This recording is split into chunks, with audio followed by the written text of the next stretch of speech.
सोयऱ्यांचा अध्यादेश लागू करण्यासाठी मनोज जरांगे पाटील यांनी 13 जुलैचा अल्टिमेटम सरकारला दिलेला आहे आणि त्याच पार्श्वभूमीवरती संपूर्ण मराठवाड्यामध्ये मराठा आरक्षण जनजागृती आणि शांतता रॅली काढली जाते। उद्या बीड शहरामध्ये ही शांतता रॅली काढली जाणार आहे। त्या अगोदर जी तयारी आहे ते माझ्या पाठीमागे मी तुम्हाला तयारी दाखवतोय। अशा पद्धतीने मोठमोठे फ्लेक्स लावण्यात आलेले, त्याचबरोबर इथं बॅनर देखील लावले गेलेत आणि जे व्यासपीठ आहे ते व्यासपीठ स्टेज देखील याच ठिकाणी उभारलं जाणार आहे। बीड शहरातील छत्रपती शिवाजी महाराज चौकामध्ये या ठिकाणी ही जी रॅली आहे ती रॅली आणि या रॅलीचा समारोप या ठिकाणी होणार आहे आणि याच ठिकाणाहून मनोज दादा जरांगे पाटील हे उपस्थित मराठा समुदायाला संबोधित देखील करणार आहेत। त्याच पार्श्वभूमीवरती जी तयारी आहे ती अंतिम टप्प्यात आलेली, सर्वत्र झेंडे देखील लावले गेलेत, फ्लेक्स लावण्याची ती धावपळ आहे ती देखील चालू आहे। माझ्या पाठीमागे आपण पाहतोय अशा मोठमोठे जे कटआउट आहेत, जे फ्लेक्स आहेत ते देखील लावले गेलेत। त्यामुळे एकंदरीत जर आपण पाहिलं तर ही जी तयारी आहे ही तयारी अंतिम टप्प्यात आलेली।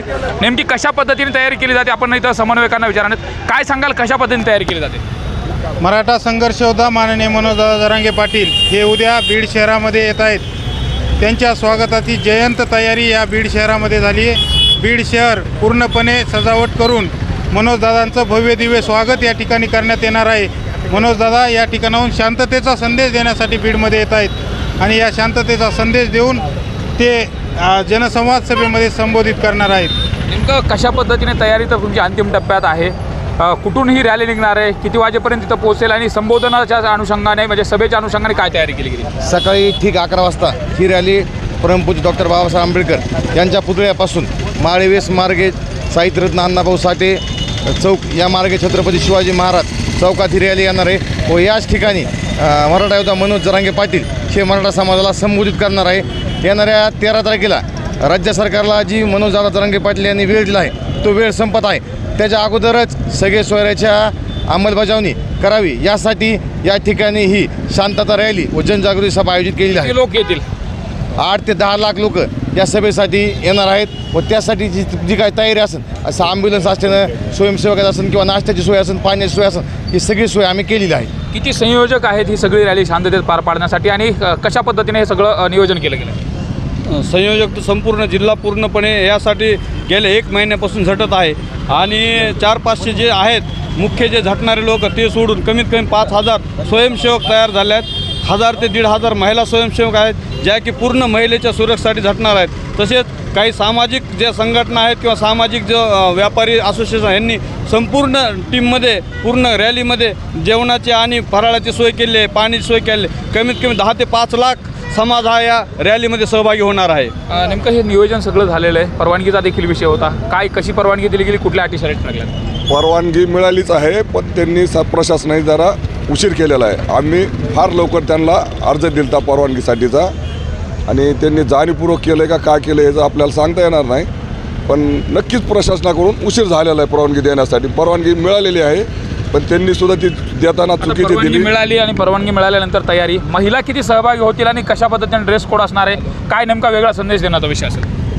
महिला मोठ्या प्रमाणात असणार आहेत। ग्रामीण भागातल्या बीड शहरातल्या महिलांना ड्रेस कोड असणार आहे भगवी साडी आणि शेतकरी महिला असल्यामुळं त्यांनी कुठलाही ड्रेस परिधान केला तरी तो चांगलाच आहे, पण भगवा हा निशाण हा सर्वांचाच प्रतीक असल्यामुळं भगवी साडी महिला घालणार आहेत आणि शेतकरी म्हणून कुठल्याही कलरची घालणार आहेत। महिला स्वयंसेवक कसे नियुक्त केले महिलांची काळजी घेण्यासाठी? स्वयंसेवक किती नियुक्त केले महिला स्वयंसेवक?